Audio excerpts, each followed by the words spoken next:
जीवों में श्वसन। इस पृथ्वी पर जितने भी जीव हैं सब क्या करते हैं, सांस लेते हैं। समझा? जितने भी जीव हैं सब सांस लेते हैं। बिना सांस लिए जीवन की कल्पना नहीं किया जा सकता।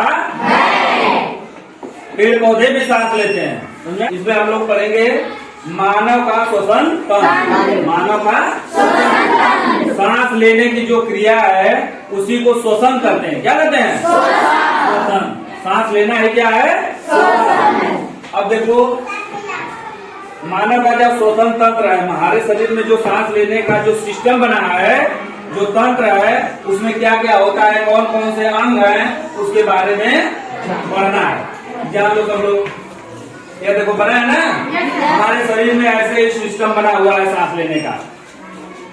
सबसे पहले हमारी नाक होती है नाक ना। नाक का जो है छिद्र है, छेद है, इसको कहते हैं नासा द्वार। क्या कहते हैं? नासा द्वार। से ऑक्सीजन को क्या करते हैं, अपने अंदर खींचते हैं, अपने फेफड़ों तक हम पहुंचाते हैं। उसमें देखो क्या होता है, नासा द्वार है। यहाँ पर देखो यह ग्रसनी इसको बोलते हैं। क्या बोलते हैं?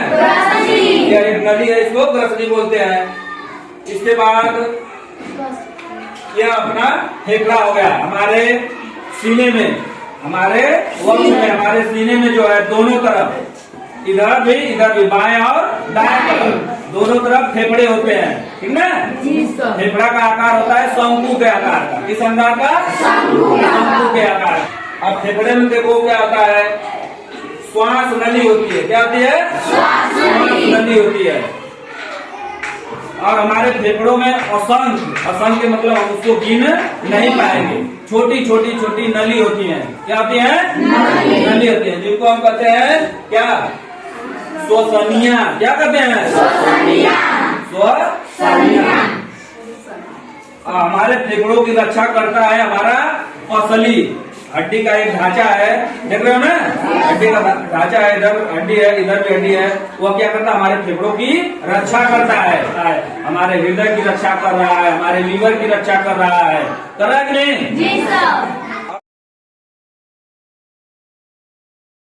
ना? अब इसमें देखो क्या होता है, अंतर श्वसन। अंतर श्वसन, अंतर माने अंदर की तरफ, अंतर माने अंदर की तरफ होगा। इसी को हम कहते हैं निःश्वसन भी। क्या कहते हैं? निःश्वसन और अंतर श्वसन दोनों एक ही चीज है। समझा? और इसको अंग्रेजी में कहते हैं इंस्पिरेशन। क्या कहते हैं? इंस्पिरेशन की क्रिया में क्या होता है, ऑक्सीजन गैस जो है हमारे फेफड़े में जाती है। सांस के रूप में हम ऑक्सीजन गैस को अपने फेफड़े में पहुंचाते हैं। समझा?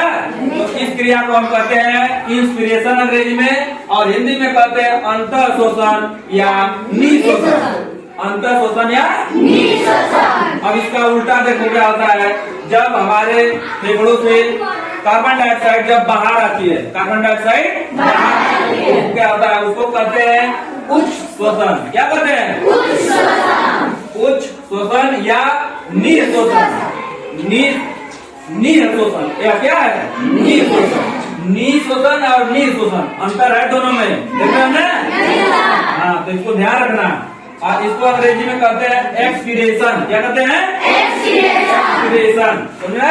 एक्सपीरेशन में क्या होता है, कार्बन डाइऑक्साइड जो है हमारे फेफड़ों से नाक के द्वारा बाहर आती है, और अंतर श्वसन या निःश्वसन में होता है ऑक्सीजन गैस को हम अपने नाक से खींच करके अपने फेफड़ों तक पहुंचाते हैं।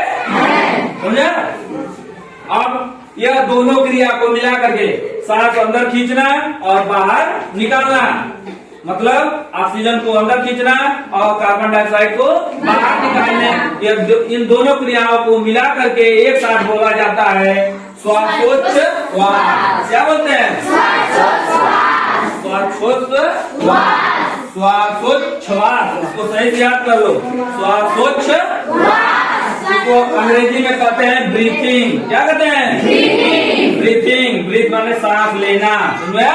इन दोनों को मिला करके बोला जाता है। और है श्वसन दर। क्या है? श्वसन दर। सामान्य अवस्था में हम लोग विरामावस्था में जब आराम की अवस्था में होते हैं तो हम लोग 15 से 18 बार, मनुष्य जो है 15 से 18 बार सांस लेता है और छोड़ता है, सांस लेता है और छोड़ता है। कितनी बार? 1 मिनट में? इसको हम कहते हैं श्वसन। समझ आ गया? इसको हम कहते हैं